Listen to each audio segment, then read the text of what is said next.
நீங்க கேட்டீங்களேன்னு சொல்றேன். நன்னா பாருங்க.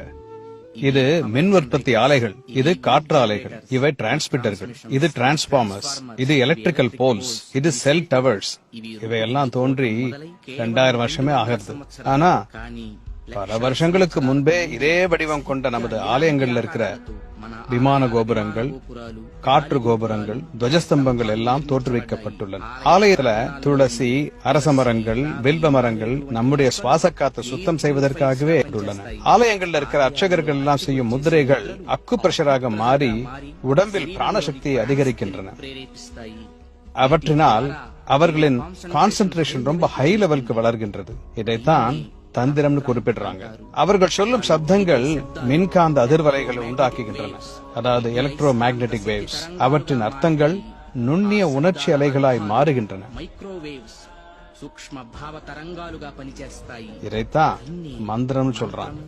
கோவில்களை கட்டும் போது பூமியில தங்கத்தையும் வைரத்தையும் மற்றும் பலவிதமான நவரத்னங்களையும் அதுல சேர்க்கிறாங்க. இது எர்பிட்டாக செயல்படுகின்றது. இவை ஆலயத்தின் சக்தியை இந்த வளாகம் முழுவதும் பரவடச் செய்கின்றது. கோவில் சிலைகளின் கீழேயும் துவஜஸ்தம்பத்தின் கீழேயும் உலோகங்களான யந்திரங்களை சேர்க்கின்றார்கள். காலி கோபுரத்திலும் விமான கோபுரத்திலும் உலோகங்களிலான கலசங்கள் வைக்கப்படுகின்றன. துவஜஸ்தம்பங்கள் உலோகங்களினால் சூட்டப்படுகின்றது. உற்சவ விக்கிரகங்கள் பஞ்சலோகத்தால் ஆனவை. உலோகம் சக்திக்கு வாகனமாய் செயல்படுபவை. இதைத்தான் யந்திரம் என்று அழைக்கிறார்கள். மந்திர தந்திரங்களின் மூலம் உருவாக்கப்பட்ட சக்திக்கு இந்த யந்திரமே ரிசீவர்ஸ். இவை ஹைட்ராலிக்ஸ் பவர் ஸ்டேஷன் போல. ஆலயங்களில் நடக்கும் அபிஷேகங்கள் உயரத்திலிருந்து சுவாமி விக்கிரகம் மீது நீர் வழிகிறது. அவை எல்லாம் பொட்டன்ஷியல் எனர்ஜி, கைனட்டிக் எனர்ஜியாக மாறுகின்றது. இப்படி மந்திர தந்திர யந்திர செயல்கள் பிரபஞ்சம் முழுவதிலும் உள்ள ஆற்றலை உள்வாங்கி அனைவருக்கும் கொடுக்கும் மிகச்சிறந்த காஸ்மிக் பவர் ஸ்டேஷன் நமது ஆலயங்கள்.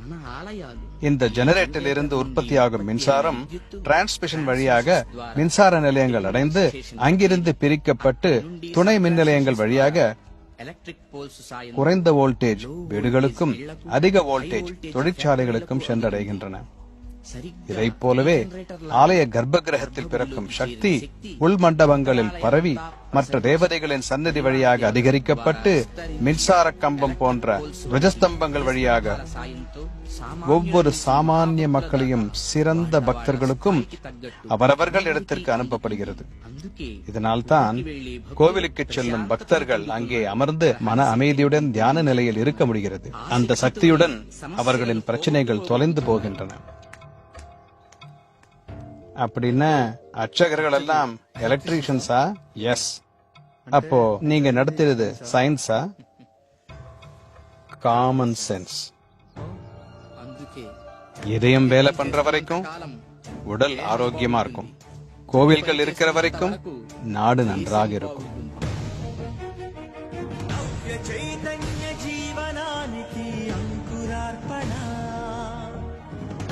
सौजन्य भावाला संतर्पणा.